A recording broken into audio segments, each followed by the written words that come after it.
And we are live. Good morning, everyone. Happy Friday, June 10th, 2022. This is the iMore show, and I wonder what we're talking about this week. Does anyone want to guess? No?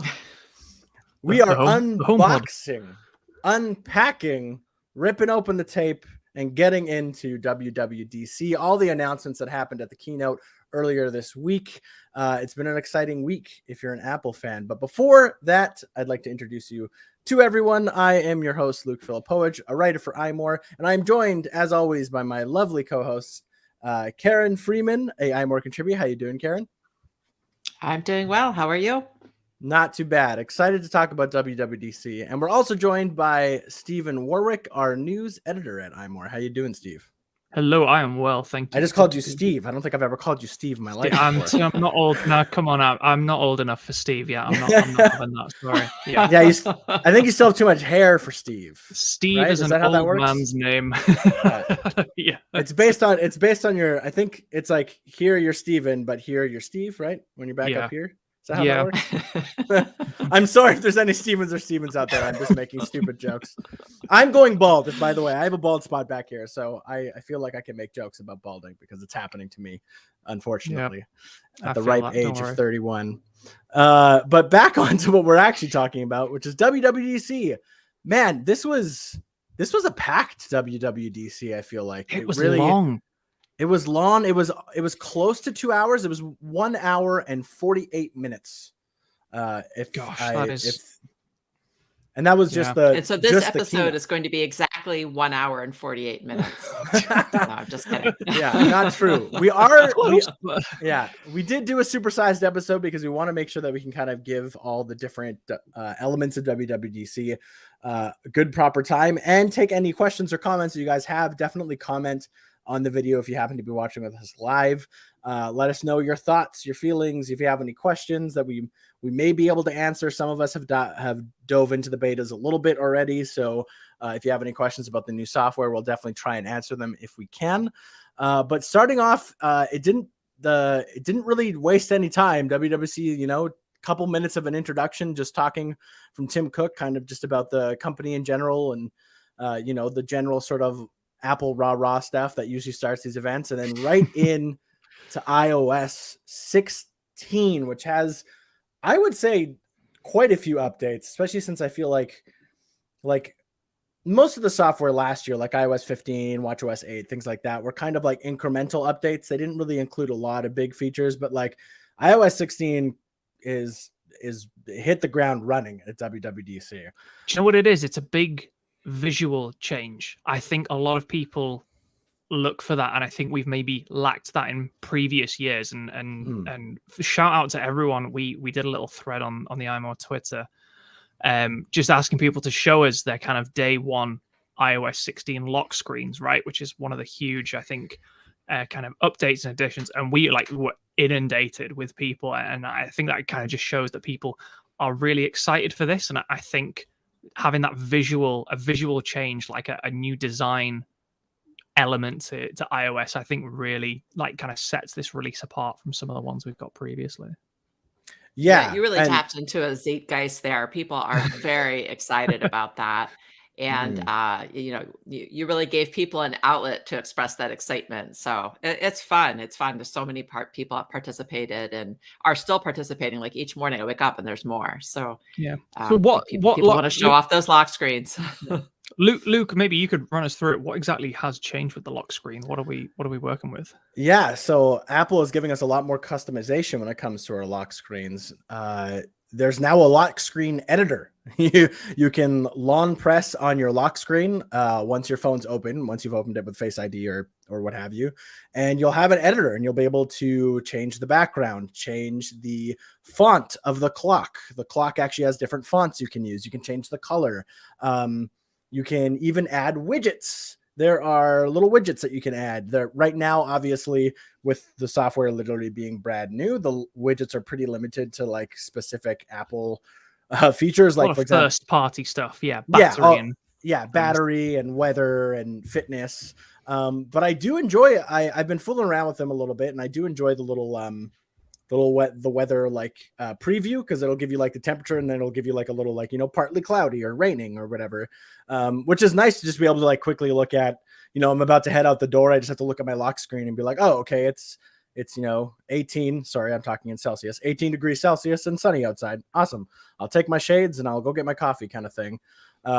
Rather than, you know, having to open the app or even having to open my phone, right? Like I have the weather widget on my home screen, but like I don't even need to look at that anymore. If I'm just looking for, you know, quick details about what it's like out right now, which is really cool.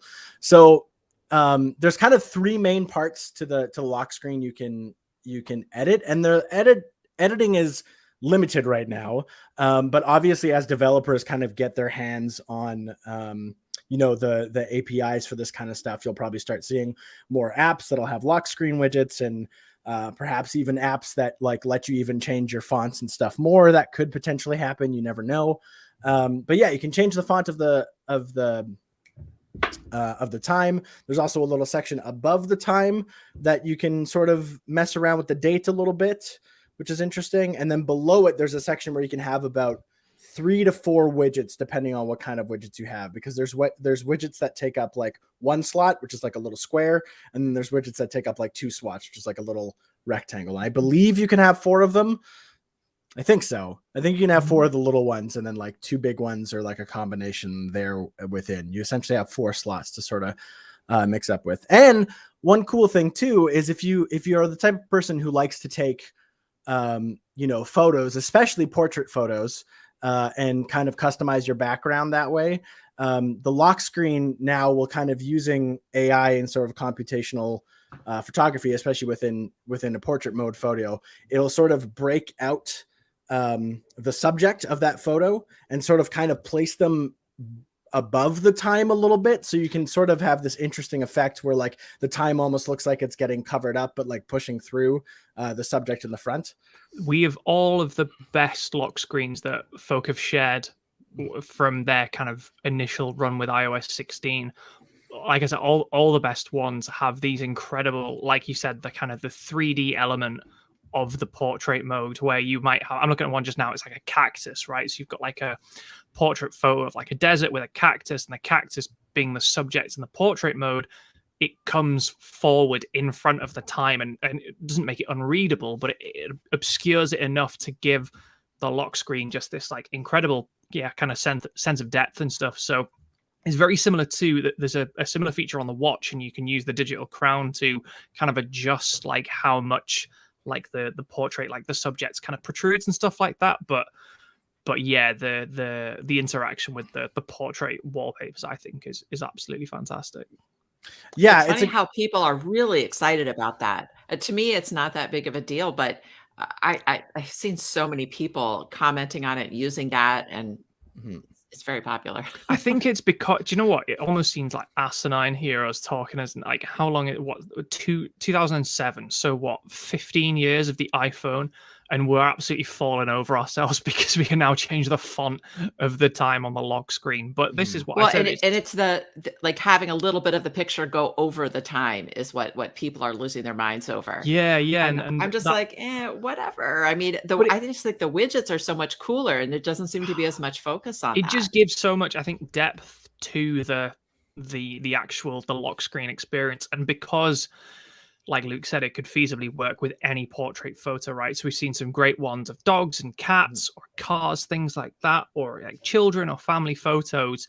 There are so many variations and ways that this can kind of like manifest itself. So like it really, again, it sounds kind of daft, but it gives everyone the chance to create a completely unique lock screen, which I think is what we've, certainly with the lock screen, have probably been really lacking on the iPhone for as long as the iPhone has really been around. So I think that's probably, it's that level of customization. There's one here with I think it's a SpaceX Starship as well, and it's like just the very tip of the rocket is like covering over the time, and like some of the results are fantastic. So do go have a look on certainly our social media and elsewhere to kind of see what people are doing. But yeah, the whole lock screen number I think is fantastic. I really like the live activities too. So down at the bottom, you can have like a live widget. So not just a weather or like your battery, but say you've ordered an Uber, you can track the car on your lock screen without having to open Yeah, up I'm and so much more excited about that because when I am waiting for an Uber, like I'm very anxious about like the exact minute when it's going to be there because you know, I don't want to miss it or whatever. And instead of relying on notifications, like just to be able to or constantly opening my phone, it'll be so nice just to have it sitting there in a widget right on my lock screen. And I think about people like my husband, who's not like a super techie and doesn't really notice the iOS updates really. I think he's really going to enjoy having the sports scores where you can have that widget where you have the live sports scores and then running along the bottom, the play-by-plays, what's going on in the game. Yeah. Because, you know, we'll be at like a family barbecue or something and he's like constantly opening up his phone and tapping around to get the latest score. But this way he can just a glance.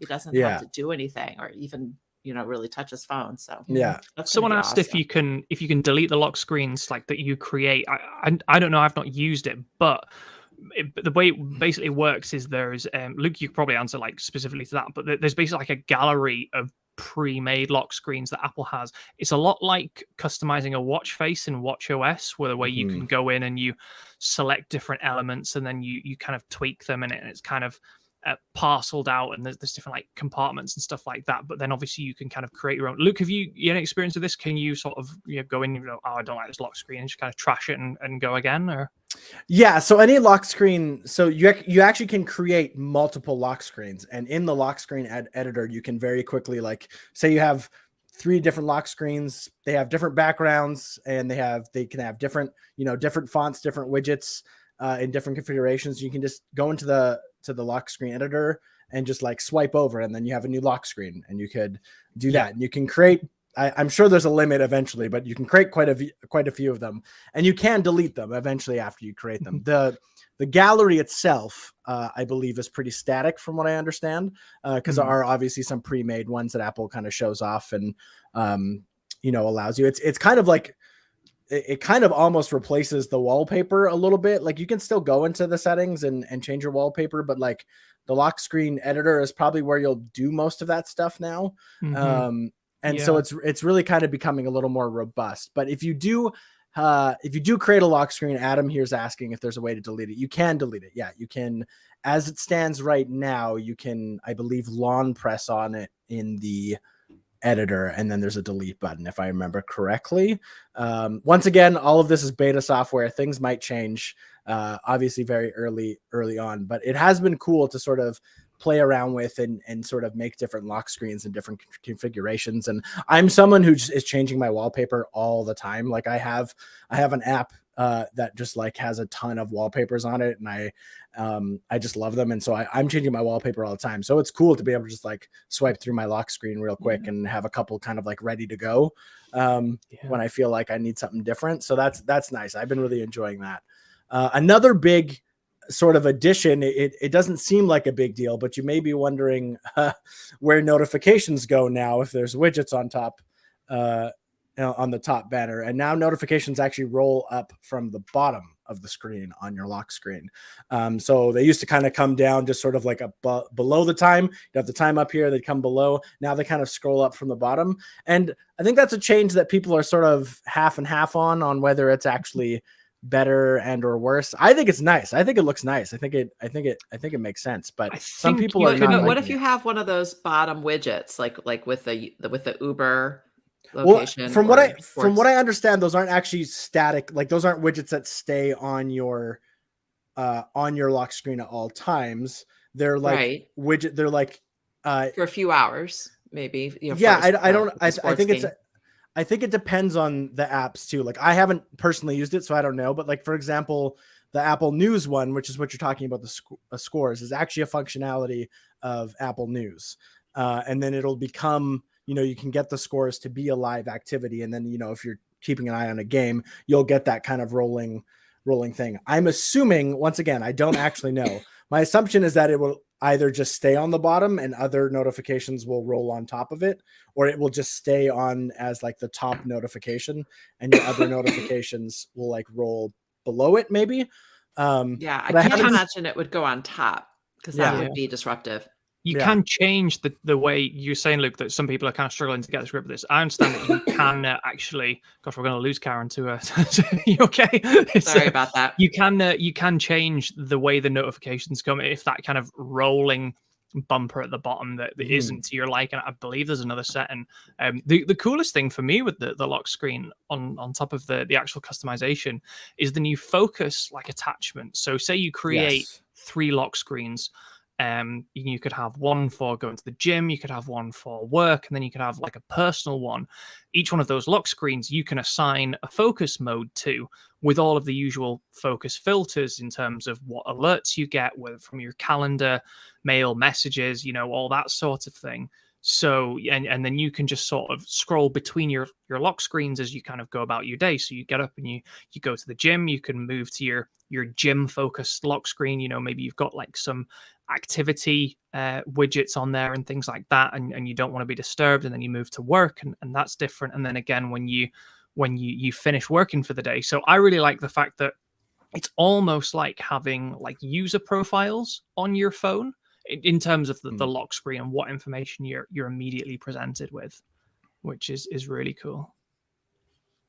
Yeah, and I think that I was about to say that's the other big thing with the lock screen is being able to lock in a focus mode, and you can like automatically change to that lock screen when you want that focus mode kind of in place, which is really cool. If you want work, maybe you want a lock screen that really just has the time and doesn't have any widgets, right? Like maybe you're really trying to focus, or like a calendar with your scheduled appointments or something like that. Yeah, right. So you can definitely like personalize it even more that way, which that's kind of this is the big standout feature of iOS 16. Of course, there's tons of little things which we'll dig into right away, but it's really cool to see like the lock screen just become like because it really is the like intro to your phone, right? It's the first thing you see every time before you swipe up to go to your homepage or use Face ID or whatever. You always kind of see it. And we've heard rumors that the iPhone 14 Pro will feature an always on display, and that would be really nice with these widgets now, wouldn't it? There's even been news, so there's references been spotted in the ether of the code of this beta that refer to the always on display that like you said we've been hearing about for the iPhone 14 Pro. And that's what when I was watching trying to watch the keynote as we cover it, all of these lock screen changes, it's like, why would we invest so much time in the lock screen if we're not going to, have a more exposure to it, which I think, kind of tees up perfectly the idea of an always on display. That has more functionality. Right. And by the same token, why would we need an always on display just to show the time? Exactly. So, it works both ways. That's a really good point. Goes hand in hand. Yeah. So that's kind of a basic rundown of everything in the lock screen. That's kind of changed so far with iOS 16. Obviously, early in the betas, thing might change. Perhaps new features will be added. Heck, some features could get scrapped. That's happened before too. But it's been really cool to kind of play around with and sort of like, I'm excited to get it into third-party developer hands, because that was, the same thing with widgets. When widgets first launched in iOS 14, like they're cool and they're nice, but like my favorite widgets are ones that ended up being, third-party apps, right? The third-party apps that I use all the time. So I'm excited to, to see what developers will come up with for lock screen widgets. I think it could be really, really handy for sure. Yeah. I have to think that having a new space like that for developers has to be very exciting for them, because it just gives them a real opportunity to show some creativity. So I'm excited to see what they come up with.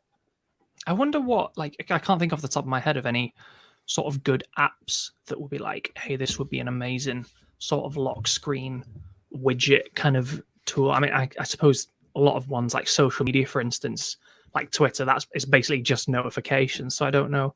But yeah, I was gonna say like, oh, can you think of any cool kind of like firsthand like uses for it? But I can't think of anything off the top of my head. So maybe like podcasting stuff like that, like because you get like we've got the new music player, haven't we? So maybe if you use like Overcast to listen to the iMore show, you've got like a cool kind of now playing widget as it were. Yeah.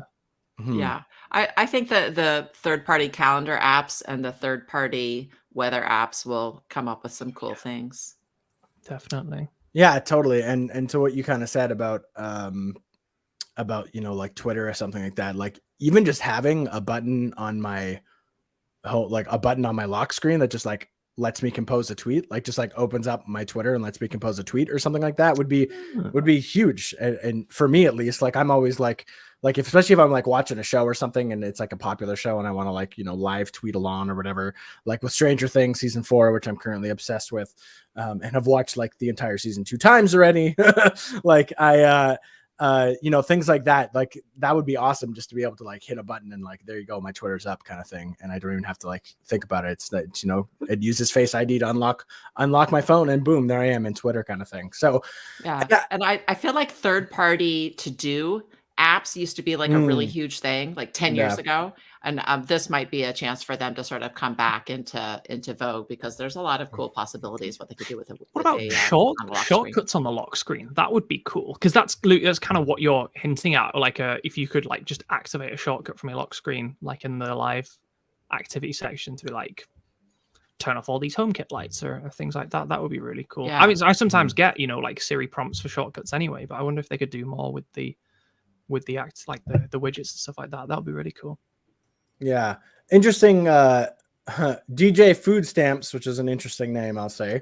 One of my favorite house artists. Kind of notes that the term widget, the definition is getting murkier. Lock screen widget, home screen widget aren't interchangeable, and I kind of agree with that a little bit. Especially since the lock screen widgets are really sort of modeled, at least it seems modeled after like Apple Watch complications. Mm-hmm. I mean, I don't think it's a big deal that they decided to use the term widget. I think they probably use the term widget just because they already have widgets on iPhone, so it's a little less perhaps confusing for people, doesn't it? Yeah. Yeah. But if you need a point of reference, like Luke says, complications on Apple Watch is the best kind of comparison to a feature we already have, I think. Yeah. Right. But the word complication refers to a watch. I mean, it's a term that predates Apple. Yeah. You know what I mean? So, and widget is just kind of a generic word that means like any little thing, Yeah. Generic throwaway term for, call it a widget. It's fine. Who cares? Yeah. But Apple always uses terms interchangeably, the same term for multiple things like MagSafe, for example. MagSafe used to be the charger on the MacBooks. And then all of a sudden it was the magnet on the back of the iPhone. And now it's back to the charger on the laptop. And also Magic Keyboard drives me crazy because Magic Keyboard is two completely different things in the Apple universe. So Apple doesn't really care about stuff like that. Yeah. It's more about like the kind of functionally what it does, I suppose, and what it's like and the aesthetic rather than what the actual word I suppose could mean. Right. But if you are a little confused about like what a lock screen widget and a home screen widget, if there's a difference there, I would say if you use an Apple Watch and you're familiar with complications, like lock screen widgets are much more like complications. They're kind of like little tidbits of information. You can press them to launch the app that the widget, the lock screen widget is for. And it just kind of gives you like a little bit of information kind of at a glance. That's basically the summary of sort of like what lock screen widgets really are. Moving on, we've talked a lot about the lock screen. It was a big update. That is like kind of like the big thing. And I said, it's a big visual change. So it's one that you look at and you go, oh, that's new in the iPhone. Whereas, lots of features tend to be like hidden, in settings menus, or you even some great features are ones that you never have to, see working. But this one is a real strong, distinctive visual It's the change. one that people who are not into tech are going to notice. Yeah. And it's also, like I said, it's one that gives people real kind of purchase and say in the customization of their iPhone, which I think it was iOS 14. We got the Siri shortcuts icon craze where everyone was just making brand new lock screens of. I think that showed that there's like a real market and desire for people to just be like, hey, I just want to, go to town and customize my iPhone as much as possible. This is a really cool step towards that. I like the messages changes as well. Yes. We got editable iMessages before we got editable tweets, which I guess is something. So iMessage, you can now recall recently sent messages. You can recover ones that you've deleted, and you can even mark conversations as unread. Now, someone messaged me when this happened. It's like, oh, great. Like, I don't have to feel guilty about like leaving people on read anymore. I don't know if that affects the person who sent the message or it's just like a reminder for you. But yeah, you can mark conversations as unread so that you come back to them later and maybe not forget about them. You also have SharePlay now in messages, which is really cool. So, Luke, have you unsent any messages recently or edited anything? Well, yes, but also no.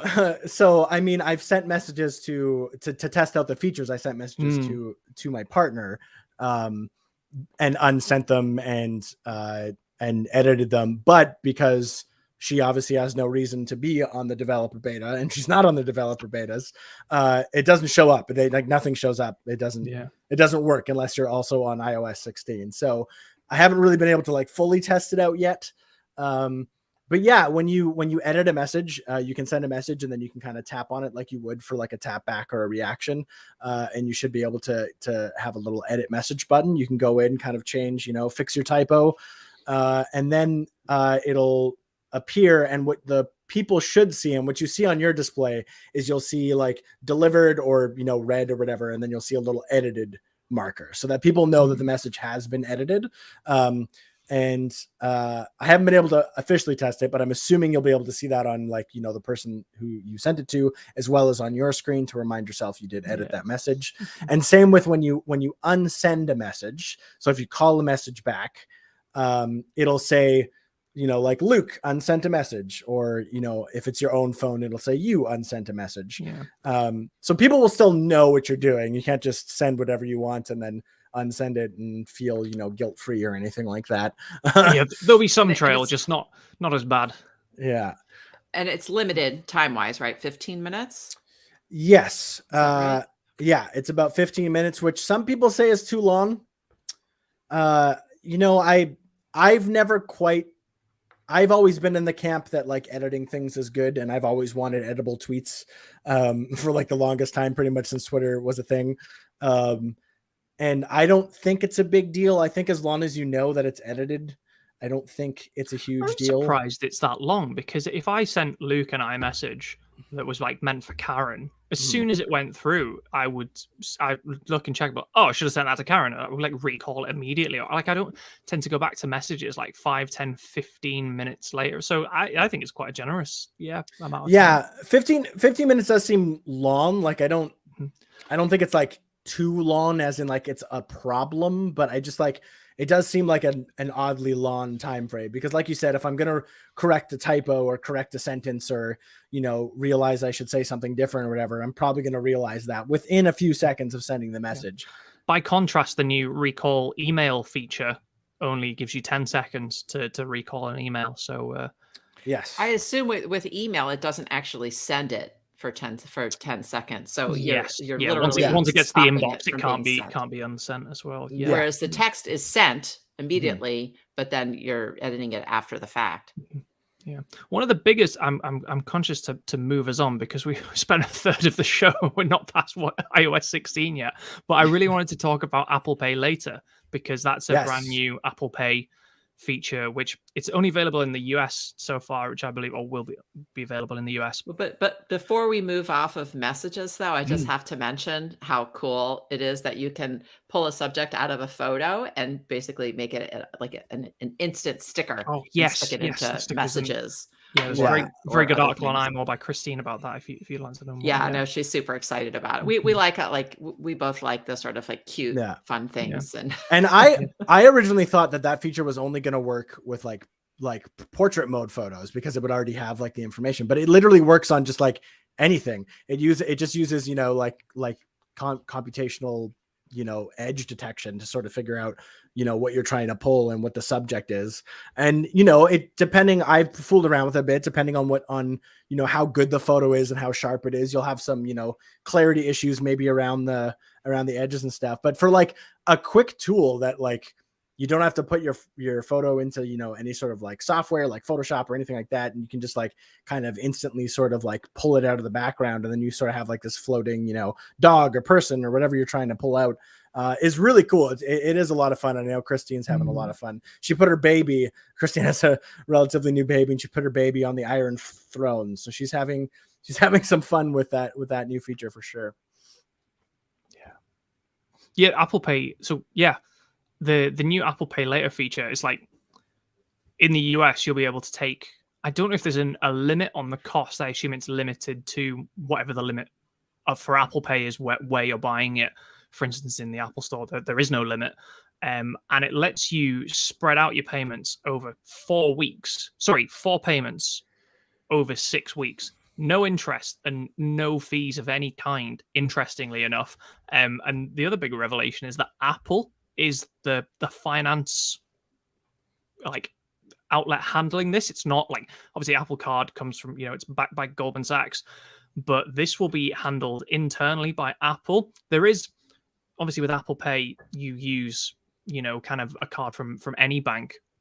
So if you miss payments, you might incur a fee from your actual bank if you miss out on the payments. But yeah, it seems as though Apple will just be handling this. And yeah, it's the latest kind of buy now, pay later thing, which is really cool. And they've also added Apple Pay order tracking as well. So if you buy something with Apple Pay in Apple Pay, you'll be able to see, has it shipped? Is it out for delivery? Where is it? That kind of thing, which I think is really cool as well. So yeah, a couple of big Apple Pay features, which I think are really welcome. Yeah, it's nice. Yeah, it's interesting. I don't think, I don't even know if it's available outside the US, to be honest. I haven't checked on that. And it's not something that it's not, Stephen, is that what you're saying? Apple Pay Later is not, no, in the US only. Yeah. So I and even if it was here in Canada, I don't think I would probably use it. I'm always kind of wary of pay later sort of, don't pay now schemes or whatever you want to call it. Not that I think Apple is scheming, but just like there's some general problems with that kind of thing in the general mentality, I think is what you're saying, not so much the scheme. Apple's not doing anything nefarious, but you mean like the idea of getting into a situation where you've bought more than you really have afford, to spend. And like, I don't think Apple's intentionally being predatory, but there are services out there that are like this, that are intentionally predatory, right? So I think a lot with high interest rates as well, which again was one of the, it was like, no interest, no fees. Again, the only kind of trouble you might run into is the bank of the card that you use through Apple Pay is the one that would, because that's where the money comes from to sustain the. So use with caution, we would advise to,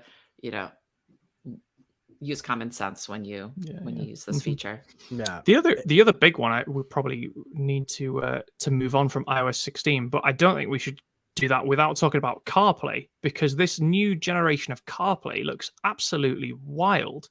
Apple is basically... I was so excited to see that.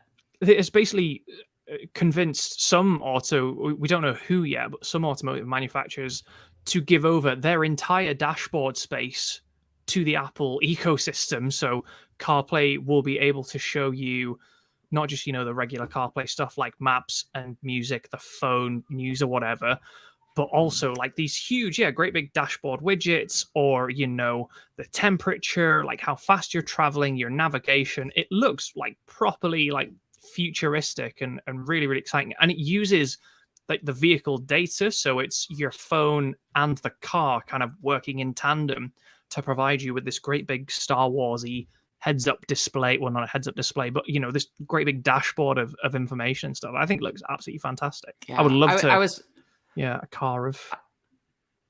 I was very excited to see that until I realized that my car doesn't have like that anyway, and I'm not getting a new car anytime soon. And even when I do, it probably won't have that. So I don't know how many car generations it's going to be before something like that becomes commonplace. But it's a very cool idea. It'll be interesting to see if it catches on. Yeah, that's really this was kind of interesting because I feel like it's somewhat new for Apple. I'm sure there's some other example somewhere, and somebody can go ahead and correct me in the comments, but I can't think of the last time Apple kind of said like, hey, our software can do this, but no car out there right now can use this. Like it needs to we're waiting for and vehicles, and who knows if any car is actually going to allow them, like, because it would require Apple to have access to some internal systems and things like that. Yeah, and like it's like because it has you'd be driving and CarPlay will show you information that you would expect on like instrument gauges, like your speed, your fuel, the temperatures outside, and maybe tire pressures. That they've not released all the details, but yeah, you're totally right. It will require access to in-car data that I'm sure manufacturers will have agreements with Apple about how that is gleaned and what can be done with it and stuff. But it's invasive. It's not like old CarPlay where you plug your phone in and you get like a nice display. This is like properly next level stuff. So I'm very excited to see which cars kind of take this up on the future. I wonder, Apple has a good relationship with BMW in terms of like, car keys and things like that and integration stuff in the past. So I wouldn't be surprised to see something there. But yeah, it's going to be really cool. Apple has said that vehicle announcements, in terms of vehicles that'll even be announced, that this might have the capability of doing this, won't come until at least late 2023. So you're probably looking at the very earliest 2024 models. It might even be like 2025 models before you actually see any cars that implement this in any sort of big, meaningful way. It's cool. It's cool that Apple is looking into this, and there's plenty of rumors and suggestions to say that Apple is working on its own perhaps autonomous vehicle or something like that. So it's interesting to see if they're trying to sort of like use this as a jumping point to kind of make headway into the auto industry a little more. That would be some anticlimax if Apple Car turned out to be this the second generation of CarPlay. Oh, that'd be a long time coming too. We have wasted a lot of podcast time talking about the Apple Car that is actually CarPlay 2.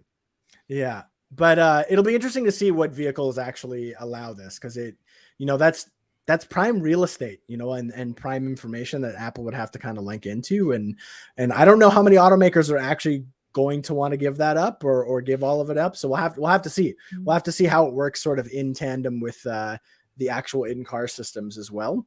I'm curious to keep an eye on it, but it's really interesting that it was kind of like almost like a proof of concept in the keynote, rather than like a more of a like, here's a feature you can kind of take advantage of, in the fall kind of thing. It's like, this is a thing that we can do now, but like, there's a lot of steps to get it to the point where we need it to, which is like, car manufacturers adopting it and us being able to implement it properly and things like that. So it'll be interesting to keep an eye on. I'm assuming Apple wouldn't have like showed it off if they weren't confident that like there are already kind of deals in place to sort of get things rolling on that movement. But you never know. The world's a crazy place. Things can happen. This could be another Air Power. It could not. You never know.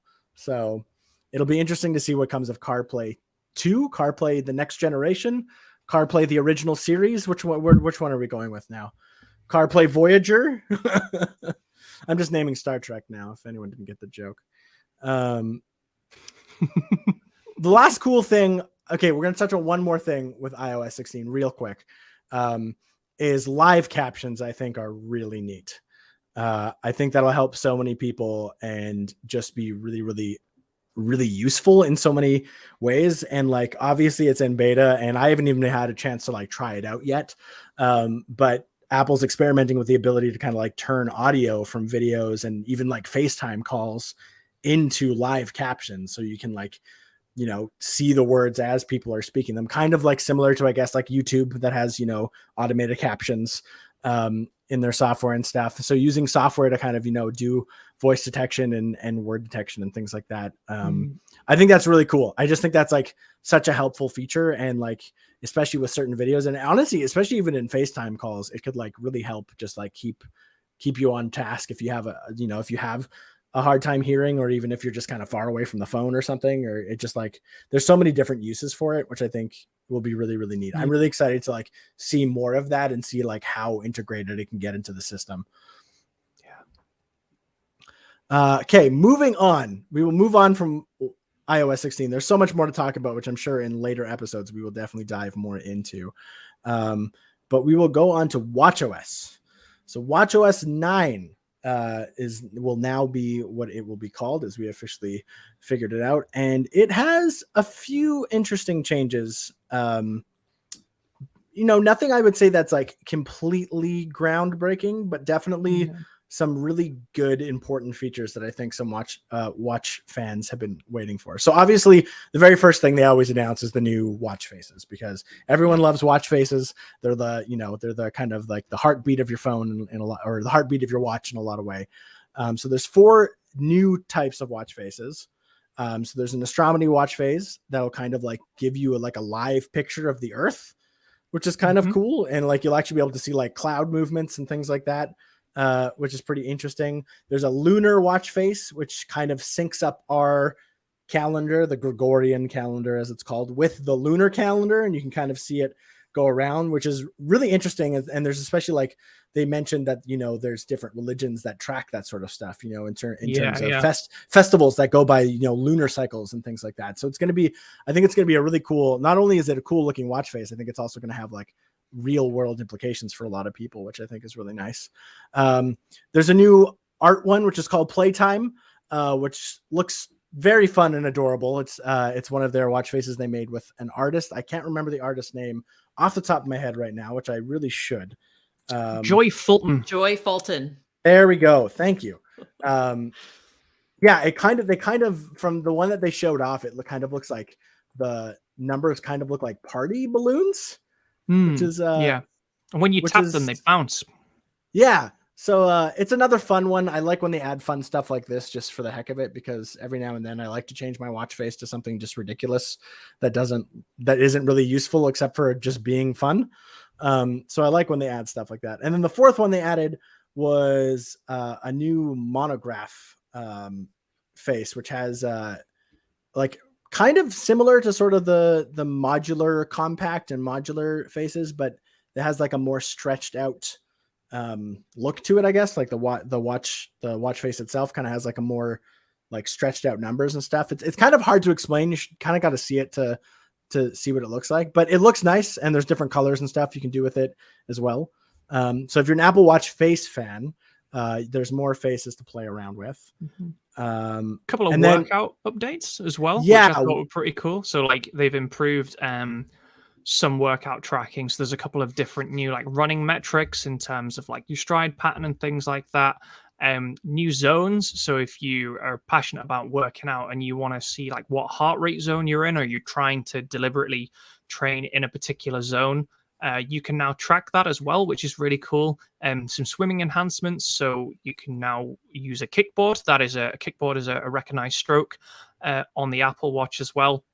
And you can also track your SWOLF score, which is like a swimming efficiency kind of metric. So it's like your stroke count combined with the time in seconds and how long that takes you to swim one length of the pool. And also some Apple Fitness Plus updates as well. So I think there's some use like the new tracking inside of those different workouts as well. And then there are also some new workouts, like some new HIIT workouts and cycling and rowing and things like that too. Yeah, to add on to the workout additions, I think some of the coolest thing they added that will be really helpful for people who like are real athletes who like to train for real events. You can now have a multi-sport workout, which will track swimming, cycling, and running. So if you're a triathlete and you compete in triathlons, or you do triathlons for fun or what have you, you'll be able to just hit that one workout, and the Apple Watch will automatically be able to detect when you're swimming, when you're cycling, and when you're running, and will track it kind of accordingly, which in I think any order as well, which is cool. Yeah. Which I think is really cool, because, before it would mean like, okay, I'm going to jump in the pool and do my swimming, or jump in the lake and do my swimming. And then you'd have to stop the workout and then start a cycling one. And now I'm on the bike and you have to do that. But now this just like takes care of all that back end for you. And it's just like, hit it at the start and just jump in the pool, or start running, or start cycling, and just go, which I think will be really, really useful. And also custom workouts. Finally, you can sort of make your own custom workouts in the workout app. And you can also even include like rest intervals. So if you're doing like sets or reps or things like that, and you want to have like rest intervals in the middle of them, you can build that right into the workout. So you don't have to like stop the workout to stop tracking when you're just sitting there. And sorry, there's a siren. Right. While we wait for Luke, there's also some new sleep insights on Apple Watch. So obviously, there's quite good at sleep tracking on the watch anyway. But now you can see like sleep stages. So it uses the accelerometer and the heart rate, and you can see, oh, at what time was I in REM or like core sleep or deep sleep. So you can't use, previously you would look at like, when did I go to bed? When did I wake up? And now you can sort of see kind of throughout the night the quality of sleep and what type of sleep you were getting and when. So that, should really help again with people who like, it's not for me, but like people who like to sleep with their watch on for tracking sleep. That's a really cool addition. Yeah.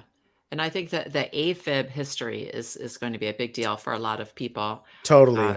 That watch already can detect potential signs of AFib, atrial fibrillation. That's the one. But the new operating system will be able to track the histoy.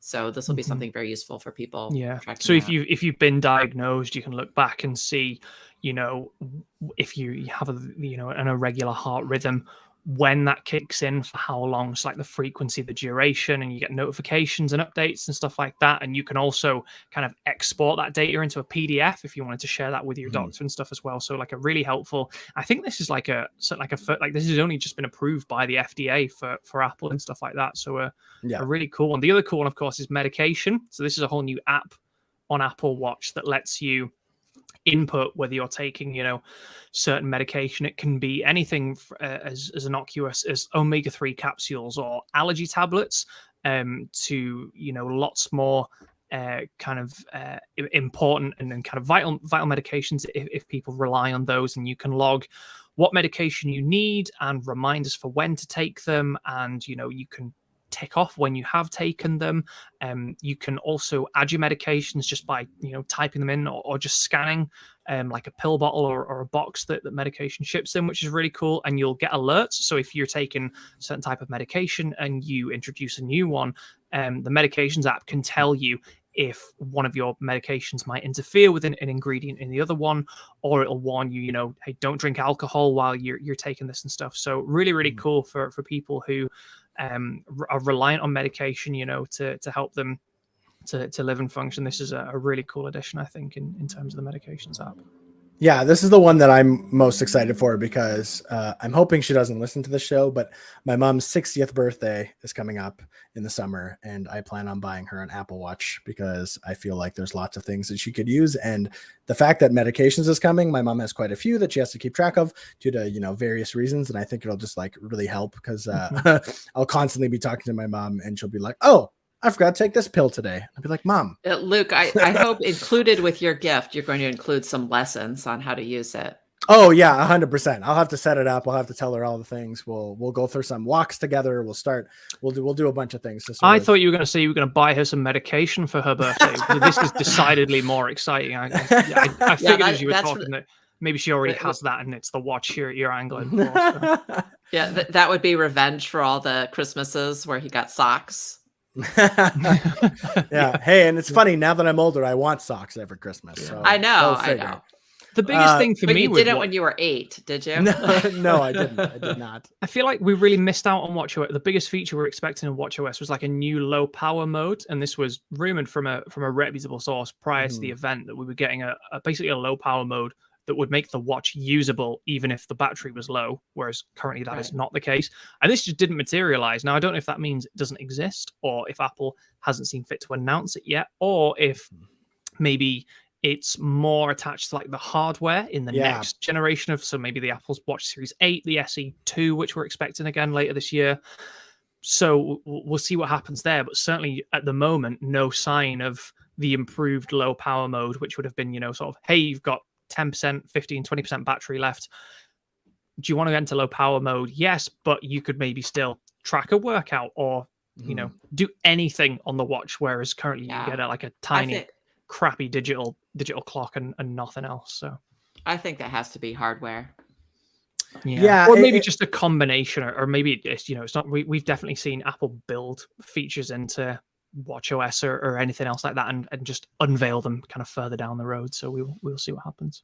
Yeah, totally. And my most disappointing thing was there's not really any big UI updates. There was like a few. There's like slimmer notification banners now when you're actively using the watch. So like if you're actively in the workout per se. You know, your notifications, they'll still pop up, but they'll kind of be slimmer. They don't take up as much of the screen, so you'll be able to see more of the thing behind it. And then the other one is the dock became a little more useful because it'll actually promote the apps in the dock. When you go to the dock to switch apps, it'll actually promote the apps that are actively in use first, so you don't have to just scroll through a list of apps to find, you know, the apps. If you're switching between, you know, music and workout to control your music and to go back to your workout, if you're just using those two, they should be right there when you open the dock pretty much every time, rather than having to kind of scroll through the list of all your open apps, which is nice. It's a nice change, but I was kind of, you know, I was hoping for a little more, but we'll see. More UI improvements could always come down the line. Until we'll get back to this conversation in just 1 second, but let's have Karen tell us about a sponsor of ours. Yes. Have you ever hit a technical snafu shopping online? Has filling out payment fields given you a headache? Has a mobile banking app even been down when you wanted to use it? Capital One believes everyone deserves better banking. This means easier access to their money and more security. That's why Capital One is investing in machine learning. Machine learning allows Capital One to do things like fight fraud with random forests. Models quickly suspect suspicious activity and make it faster to alert federal investigators. Identify how mobile app outages happen with causal models. Keeping our mobile app up and running doesn't happen by accident. Anomaly detection and incident response help determine why app outages happen so engineers can quickly remedy them. Speed up online shopping with machine learning at the edge. Make shopping with virtual card numbers smoother and more secure. This technology is based on logistic regression models and running inference in the browser. It identifies payment fields, which helps make using virtual card numbers easier and faster. The potential of machine learning is so big. See how Capital One is using machine learning to create the future of banking. Search machine learning at Capital One. Capital One, what's in your wallet? Thank you, Karen, and thank you, Capital One, for sponsoring the iMore show. Moving on from watchOS, the next thing Apple went into was Mac hardware before it came to the software, because we did get a new computer. We got a new MacBook Air that has the brand new M2 chip inside. I'm pretty excited about how this MacBook Air is looking. It looks great, doesn't it? We were very lucky to went to go to WWDC and to get our hands on with this. I know our new editor-in-chief Gerald is very, very impressed. And yeah, the combo of the M2, which we don't need to get into the nitty-gritty, it's about 18 to 20% better than the M1 in kind of all aspects, including some of the big upgrades, like 50% more memory bandwidth, and it goes up to 24 gig. As well as you know, improved CPU and about 35% more in the graphics department. Combine that with what I think is a really, really excellent new form factor for the MacBook Air and some really cool features as well. Yeah, this thing looks wicked. I actually think I'm going to buy it. Woo! Nice. Apple likes to hear that. yeah. The Starlight is calling my name. Is that the dark one? To get it. No, it's the sort of the champagne. See, the dark one, I think is the midnight one. Midnight, yeah. Oh, that is. I think that's going to be the popular one, but yeah. I don't know that I want a dark. Really, really smart. But yeah, it's got compared to the previous M1 MacBook Air, larger screen, 13.6 inches, liquid retina display, 1080p FaceTime camera instead of 720, new speaker system, MagSafe charging, the 4 colors, like we've just said, as well as the M2 chip.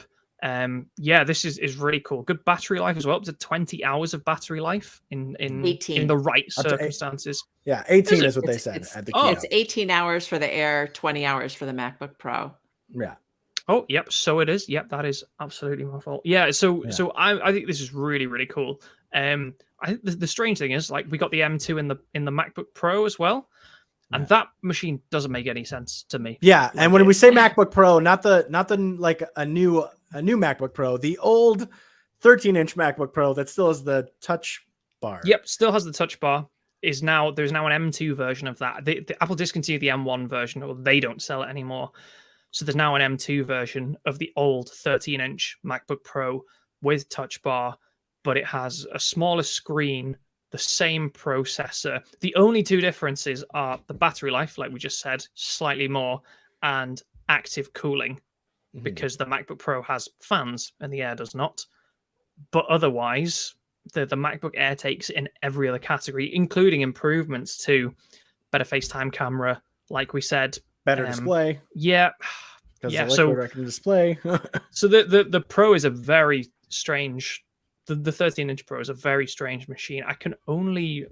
Luke, we talked about this internally. It kind of feels like Apple just sort of had lots of them still lying around. Like, we'll just M2 That's definitely what it feels like. Just need to get rid of these. Let's just stick the new chip in and call it a day. The only other thing I can think of is that Apple definitely planned to do the M2 MacBook Air upgrade, and it wouldn't have made sense to leave the Pro as an M1 display. Sorry, as an M1 processor. So you'd have like a cheaper 13-inch MacBook Pro and then a more expensive MacBook Air. Which like the Air. Is it? What did I say? Air's cheaper than the Pro. But if they hadn't upgraded the Pro, then the M1 MacBook Pro would have been cheaper than the new MacBook Air, which wouldn't have made any sense. I think so. Yeah, the same price at least. It would. Yeah. This is just the confusion. There is like, yeah, it wouldn't make any sense. So they wouldn't be like, because then nobody would have bought the Pro. It's like, well, it's less powerful than the Air. Like it wouldn't make any sense at all. It still doesn't make much sense, but it makes more sense than that would have. I feel like the target audience for that laptop are people who they want to have quote unquote Pro in the name of their laptop device. Do you know what I mean? But don't actually need the big 14-inch. The form factor is maybe an issue for some as well. Maybe some people think a 14-inch laptop is too big, like it is. Well, then why wouldn't they just get the Air? Yeah, this is the thing. It's confusing, and the only thing that makes sense to me is that they have some of these chassis still lying around that they like. The new Pro doesn't even have to get rid of. From a consumer charging perspective, who should be buying a 13-inch MacBook Pro over either of the other options? I would say MacBook Pro. I would say no one. Yeah, I would probably say no one. Right. Hence, I mean, I'm always thinking from the perspective of somebody who was a salesperson at the Apple store. Like, I don't know who I would sell that to. Yeah, maybe some, like, if you really love the Touch Bar, but that's true. I have to say, my son loves the Touch Bar, and he's a software developer, so he's on his computer all day, every day, and he says he uses that Touch Bar a ton. But lots of people prefer the function keys of the new ones. So, well, I think most people do. Yeah, it's a strange old. Like I said, I suppose as little sense as it makes in the M2 format, it would have made even less sense to not give the 30. Yeah. If they weren't going to discontinue it, it wouldn't have made sense to keep the MacBook Pro as an M1 version. Yeah, no, I get why they made it an M2. What I don't get is why they kept it in the lineup at all. Yeah, the thing that I was a bit disappointed by was I've been very excited to try and get my hands on an M1 MacBook Air or MacBook Pro, because those are very capable devices, even with the M2 improvements. But because Apple didn't supplant, well, not the MacBook Air anyway, they kept the M1 Air in the lineup, and so they're not any cheaper. So I was hoping, here's the new Air. Oh, by the way, the old one, it's now worth less, and so I could have got one somewhere else, but that is not the case, sadly. So not unless you want to buy one used. Yeah, or refurbished, I wouldn't mind. Phone Pup in the comments pointed this out too, saying that it makes no sense that the old Air is still the same price, and it is a little disheartening. In fact, I would even go as far as saying like the price of the M2 MacBook Air was a little disappointing to me. I was kind of hoping, the MacBook Air has kind of always been that like $1,000 laptop, right? That's supposed to be, great value for what it is. And it's not that, I guess the extra, because it's $11.99 as a new MacBook Air, because it's just under 12 for whatever reason. It is a big upgrade. Yeah, it is a big upgrade. Though, that it's still a lot of money. Yeah, the M2 should have been 1,000, and the M1 should have dropped to like 800 or 850. Yeah, And like we're saying, the M1 MacBook Air is still a great computer for, especially if you're updating from an older Intel model like the M1.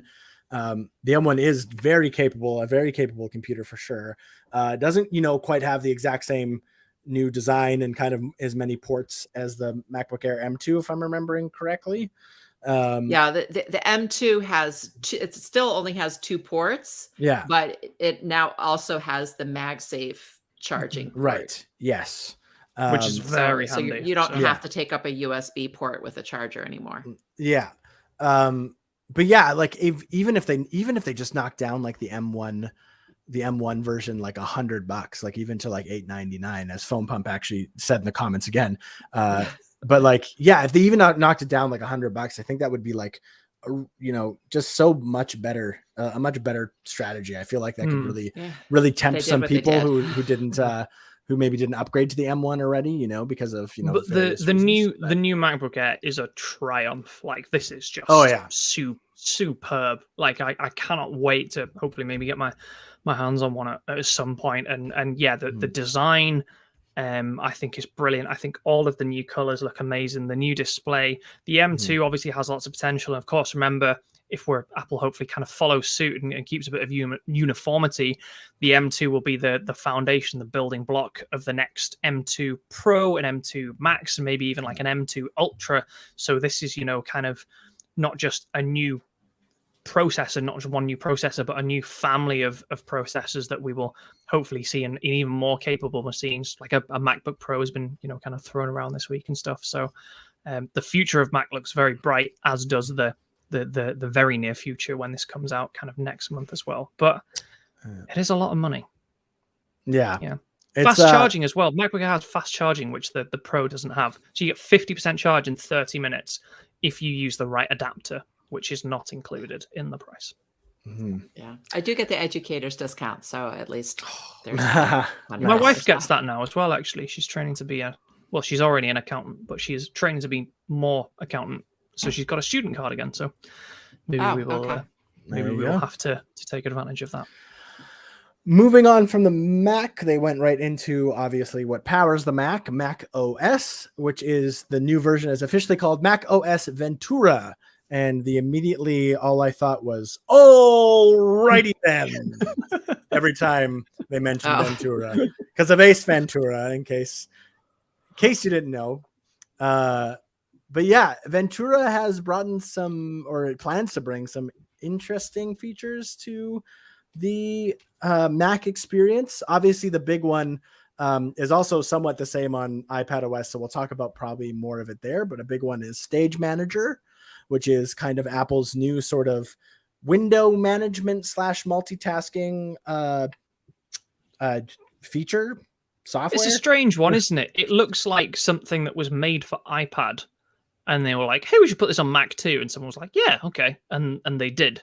And it feels like something that is native to the iPad. Yeah. That also happens to be on the Mac. Yeah. Well, I feel like it's part of the movement to bring Mac and iPad operating systems closer together. Yeah, especially with universal control. Although I have to say, I'm excited to try this because my biggest complaint using Mac OS is the window management. Like I normally use Windows day to day. I can't believe I've just admitted that on the show. But when I use Mac for the podcast, for instance.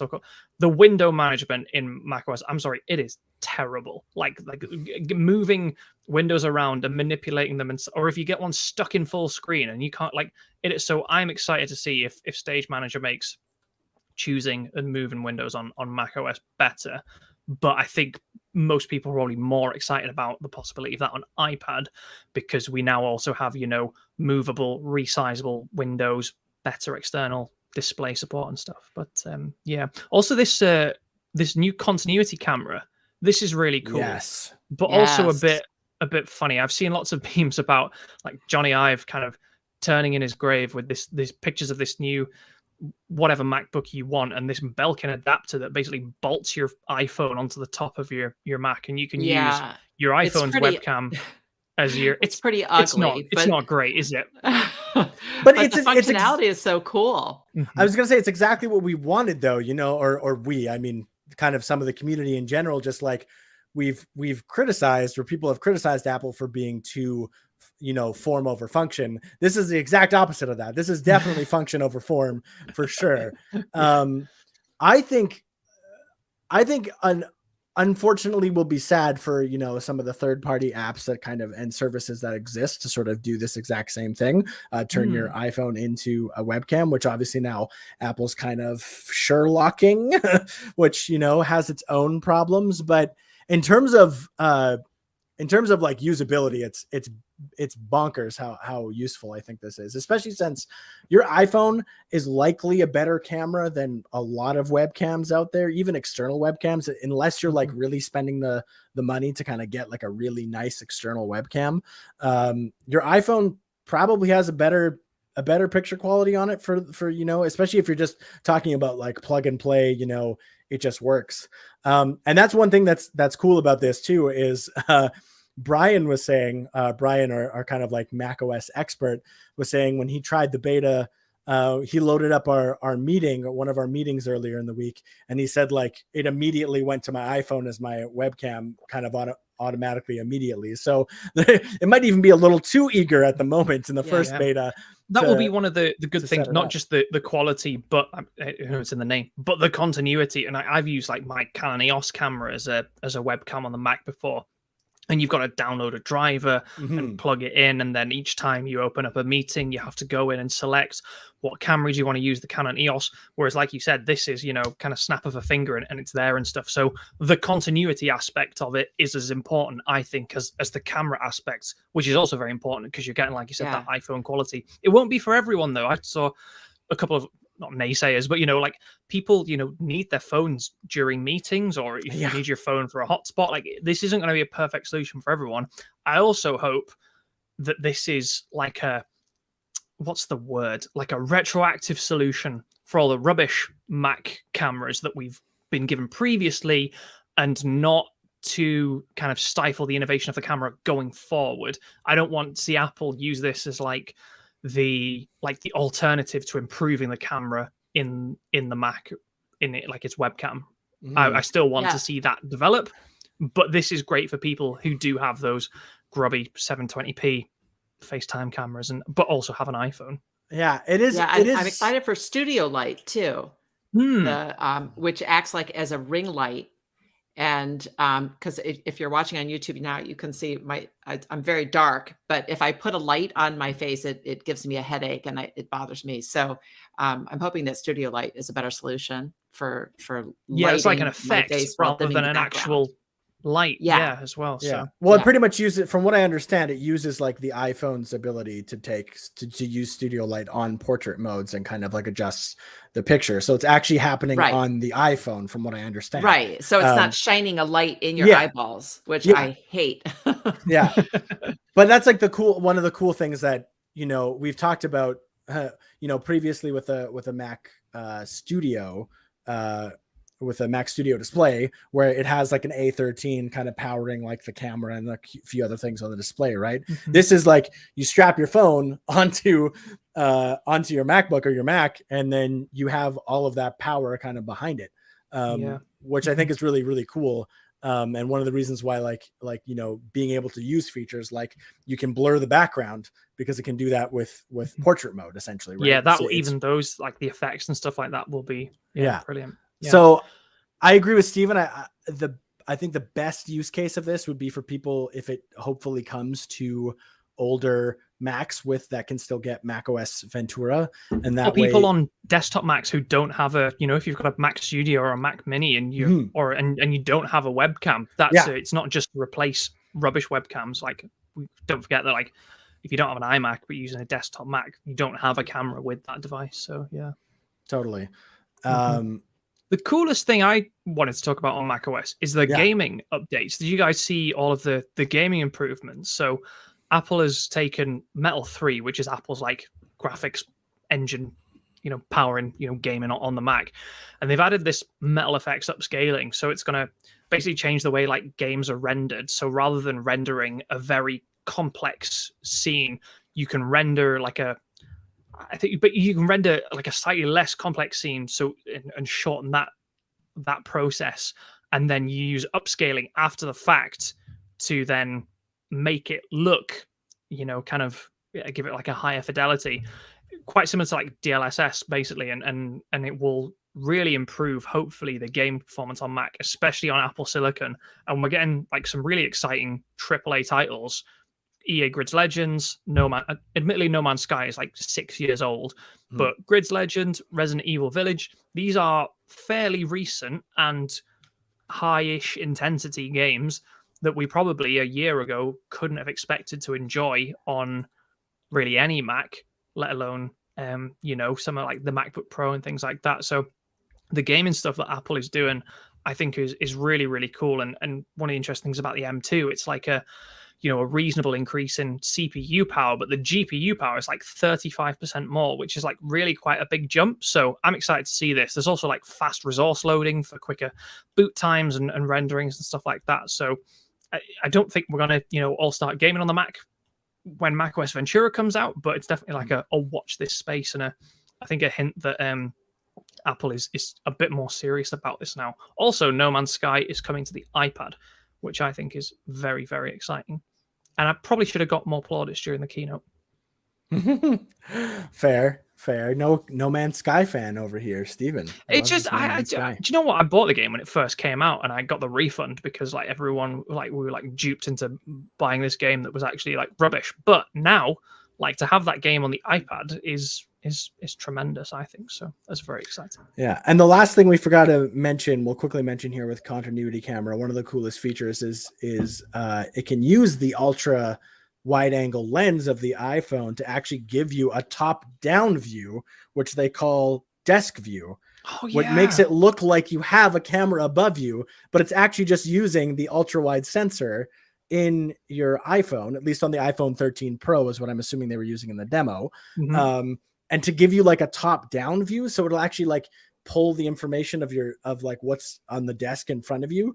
And then you sort of have like a over the top view where you can kind of do presentations, do card tricks if you want, or online a lot of YouTubers use that, like especially like how-to videos and product reviews and things like that. It's going to be really, really cool. Yeah, and it doesn't require you. It's a cheaper solution and doesn't require you to actually set up a different camera and a separate camera rig with a tripod that holds it in place and everything. And you can kind of just like plop your phone on the back of your MacBook and here you go. So that one was really cool, and I'm really interested to see what that looks like and how it works and like what iPhones it works with. Like, will it only work with like the 13 Pro or like the Pro series, or can some of the older ones that have, I'm assuming as long as it has the ultra wide sensor. So like something like the iPhone 11, that's when they first introduced the like ultra wide camera, you would think could also maybe do it, but who knows? We'd have to see. Yeah. They didn't quite specify.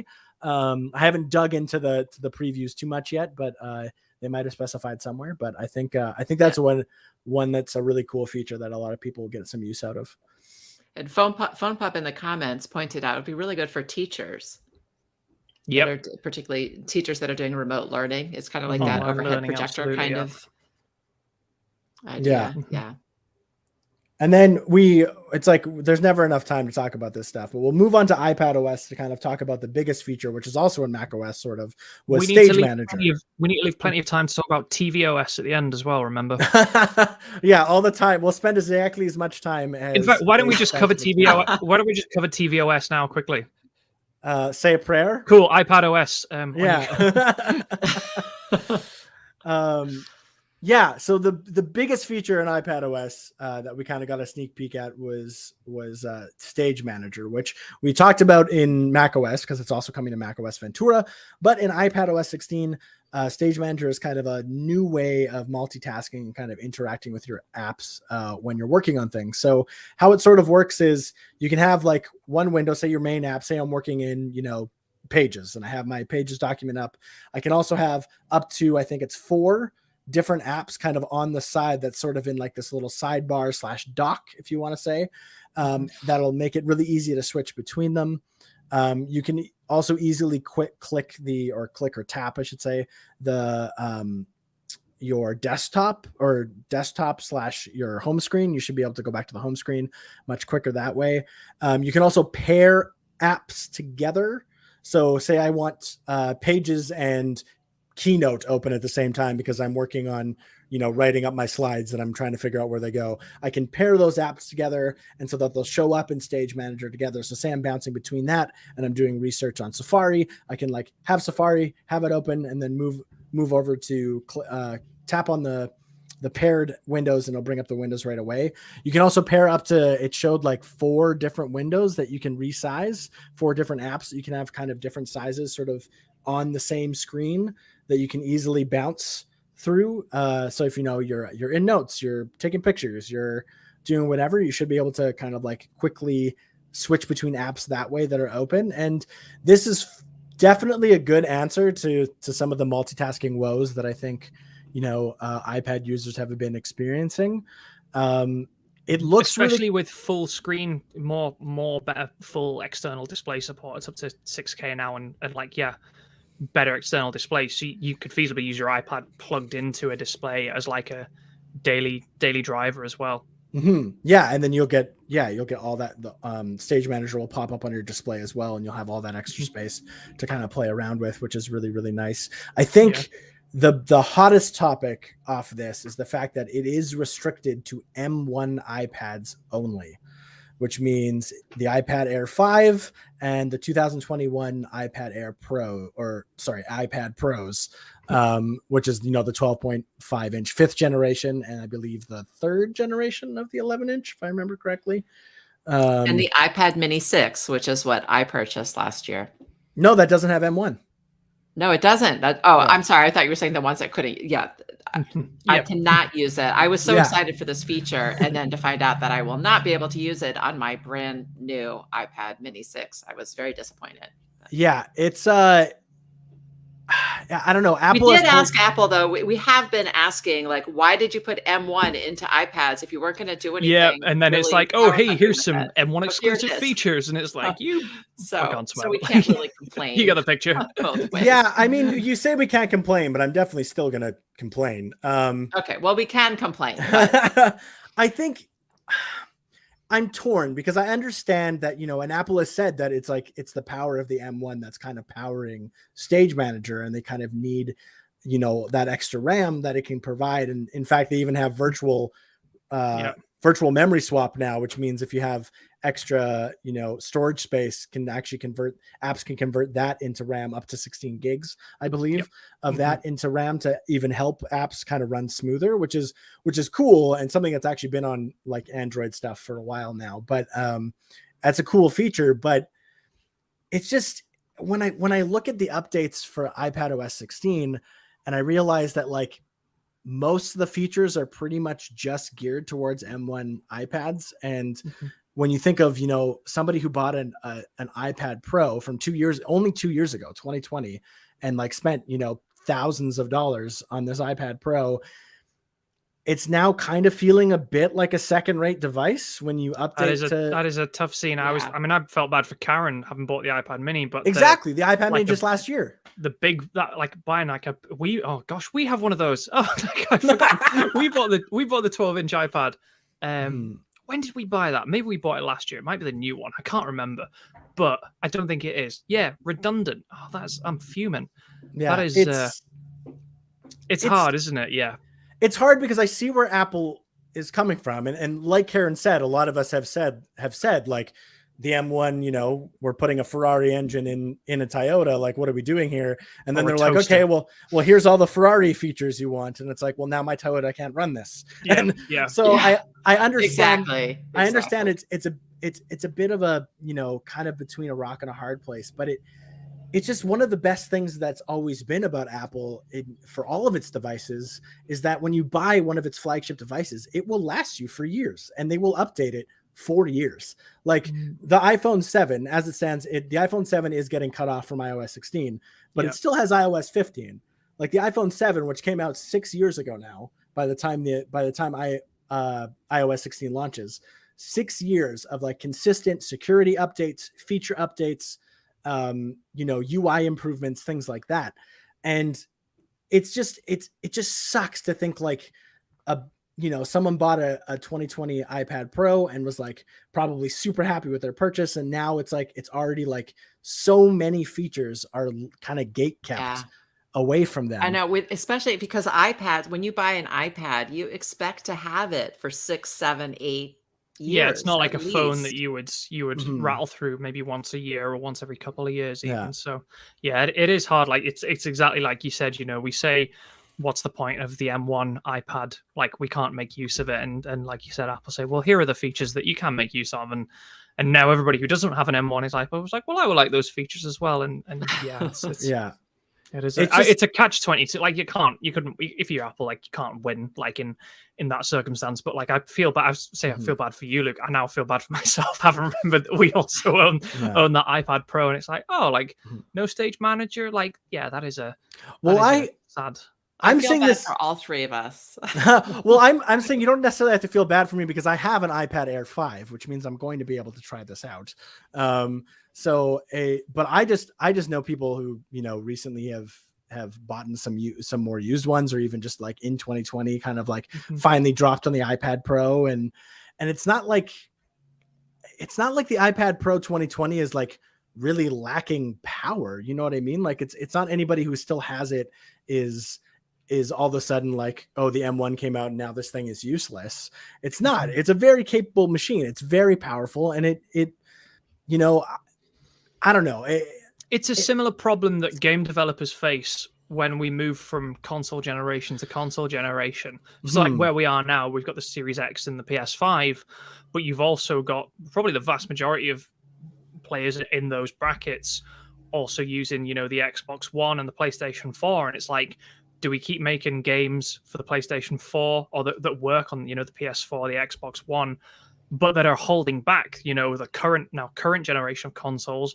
Or do we leave those older, but not that old consoles behind? And it's like, which user base do we upset? And like, when do we make the switch, or do we make the switch and stuff like that? It is, we're probably in a slightly unique position because we're never going to go through a transfer like, I was going to say from to Apple Silicon, but on iPad we're not even making that transition because it's always been Apple Silicon. It's just a different kind of chip, like the A1415 to the M1. So it's not like it's different architecture necessarily, but I agree, it is as exciting as these features are in terms of and I think it's mostly the iPad this time around. It is a tough spot, like you said, if you've spent any amount of money in the last few years or even couple of years or even the last 12 months on an iPad that is not the brand new iPad Air or the most recent iPad Pro. So yeah. And it's not that we aren't used to, like, for example, if you could look at the iPhone, some of the iPhone, the iPhone Pro will have a few more features, usually related to the fact that it has an extra camera.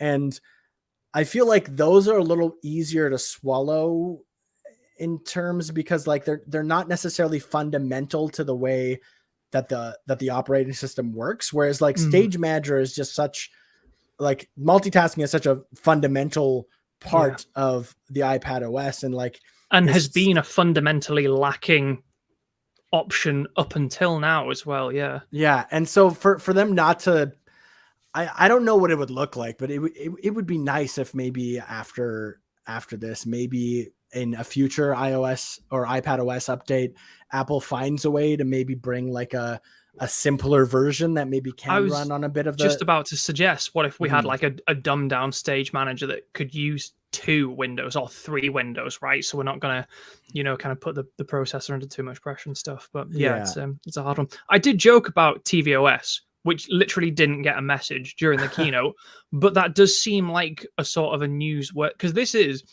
I think I said this in a previous podcast, this was the operating system I was most excited for and most wanted to see like big new upgrades, was Apple tvOS. And it didn't even make the keynote because Apple has done so little. It rolled out there is a tvOS 16, which came out very quietly after WWDC's keynote, which has some cross-device connectivity upgrades, and you can now play videos in different speeds. So like Apple TV Plus, you can view content in like 2x or 1.5 or stuff like that. But I'm really curious, like, what do you guys think about like the fact that Apple just, like one of the main, like one of whatever the number of main platforms is, and just like all of a sudden just like cut off from the keynote completely. Like, what's happening there? That was an odd one. My perception of it was that like the Apple TV as it currently stands, as it currently is, with no kind of like real big changes in its design or its implementation of what it does, I feel like tvOS has just kind of matured. Like what can you really upgrade to tvOS that really functionally changes what it does right now? Because whether you like it or not, and I understand there's a lot of love for Apple TV out there, and it's not, I have one and I use it. It's an older one, but it is a box that launches apps at the end of the day, for the most part. And I don't know what you can do to it to really make it stand out in any ways. I just wanted some new screensavers. That's all. Yeah, I was going to say, I haven't really heard a lot of clamoring for new features on tvOS. So what they do? But yeah, I guess new screensavers would be nice, right? I mean, there's not going to be no wonder that didn't make the keynote, right? But yeah, no, of course not. Unless the only thing I thought of is, we've heard a lot about Apple maybe rethinking the TV strategy, whether it's going to release like a cheap Apple TV stick, or like just a cheaper Apple TV device, or some sort of HomePod iPad hybrid home entertainment system. So maybe it is rethinking that whole kind of aspect of its business, in which case it doesn't make sense to roll out like an all singing, all dancing tvOS upgrade if Apple is going to fundamentally rewrite how it does that in the future. But still a shame. I thought I felt bad for there are folk in our kind of industry like dedicated to covering Apple TV, tvOS, that sort of thing, and didn't even get like a nod in the keynote, which had to be pretty hard to take, I think. Yeah, I think also since the Apple TV Plus app is on like pretty much every smart platform now, right? Like I have it directly on my Roku TV, right? Yeah. So like even if I want to access my Apple TV Plus stuff, I don't need my Apple TV for that anyways. And I think like the idea of what an Apple TV is just kind of outdated a little bit, I think. Yeah. And it probably would be better as just a stick these days. And even then, I don't think like the OS would need any terrible changes or any big changes to do what it needed to do. But it's just anything, if it was like a stick, which it would probably be like a lighter version of the OS in some sense. So it would probably do even less than kind of the thing. Some of the comments is that tvOS screensaver should always be a surprise, and that's actually true. There's no surprise like getting a new tvOS screensaver that you didn't know existed, and it just pops up in your living room one day. So that's fair enough. I can live with that. Yeah. tvOS didn't get much love. You can use Nintendo Switch controllers with them now, though, if you happen to like gaming on your Apple TV. If you play Apple Arcade games and you have a Nintendo Switch, you can use your Same for iPhone as well, actually. That's that's kind of across the board. I believe it's for everything. So and there's HDR 10 plus 10 plus, yes. Yeah. So there was like a couple things, but nothing noteworthy, and that's clearly why it was left out of the keynote, was that it's just kind of being what it always has been, and there's nothing too exciting on that front. So I think just Apple's not gonna dedicate any sort of exciting prime time, if you want to call it that way, to it. It'll be interesting to see the future of tvOS. I'm still hoping for like a sound bar HomePod like TV like amalgamation sort of thing, where it kind of becomes a more of like an entertainment like system in sort of itself.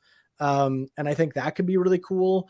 But yeah, as far as like what does tvOS need to do that it currently doesn't do in its current iteration, I personally can't think of anything like that's really, really lacking from the system. Cloud gaming, but that is a legal issue, unfortunately. So yeah, totally. So yeah, who knows? It'll be interesting to see, like, and every now and then an OS is kind of not necessarily super updated, and then Apple will come back the next time and all of a sudden have huge updates for it. So like maybe tvOS 17 will be something crazy. I don't know, but it does look like tvOS 16, at least for the foreseeable future, tvOS is just going to kind of continue puttering along the same old course that it's been going down for a while now.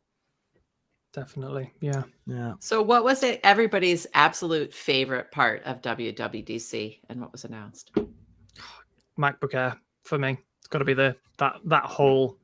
If MacBook Air, I was going to say in terms of hardware, like there was more than a MacBook that was announced. MacBook Air and in software, the lock screen. It's got to be the lock screen. I'm so excited when those public betas drop next month to get myself a very customized lock screen. So that for me. Yeah, I think. Well, Stephen, I was going to say those same exact two things. So I'll say, just to say something different, I'll say the ability to edit iMessages. I think that's going to be. That was probably Luke's. We'll go around in the. Oh, was that? Did I steal yours, Luke? Oh, don't worry about it. I would say, yeah, if I had to pick like my top three, as much as I do, have some reservations and the way that iPad OS 16 is kind of rolling out is a little, it grinds my gears a little bit. I do have an iPad Air 5. I'm lucky enough. And so I am excited to try out Stage Manager. I think it will be really cool for the people that can use it. It just sucks that more people can't. And then, yeah, I would say my other two like stars would be like editing, just because I love to be able to edit my typos and stuff. So editing messages will be great. And then like probably, yeah, the lock screen. You got to say the lock screen. It's always great when we get more customization. And I love that you can just have like multiple lock screens now that you can just very easily switch through and can be used for different, that have all different widgets and different fonts and all sorts of different things. So I think any customization that Apple gives us, I'm always pretty happy about. So I'm excited. I have one more favorite thing to mention, and we didn't mention this whole entire show, and that's the improvement to Maps, where you can add destinations along your multi-stop journey. trips. Yes. Yeah. I was having a conversation on Twitter with one of our viewers or listeners that remembered that I came home late on an airplane and I just really wanted a bowl of soup on my way home from the airport. And I really wanted specifically Panera and I couldn't find it on I couldn't figure out a way to find the closest Panera. So now I'll be able to do that. I'll be able to find the restaurant I want on my way home on my way from one place to another. So I'm excited about that. Yeah, totally. And we've only scratched the surface of what was announced at WWDC. We are obviously going to talk about it in the weeks to come. So make sure you continue to tune in to the iMore show for all the juicy details. But that is our show for this Friday. Thank you, Karen and Stephen, for joining me and talking all about WWDC. A big shout out. Thank you. Yeah, a big shout out to Jim Metzendorf, our audio engineer, who always kind of makes us sound so great. Big shout out to all of you who followed along live, listened with us, talked to us, gave us your comments. Feel free to tweet us at iMore if you have any comments about the betas, any questions about the betas. We'll try our best to answer them, or we can even talk about them next show. You can also hit us up on Instagram at iMoregram if you want to see what we got going on there, seeing all the pictures of some new devices, things like that. And yeah, until next time, it's been the iMore show. Goodbye. Good boy. Bye.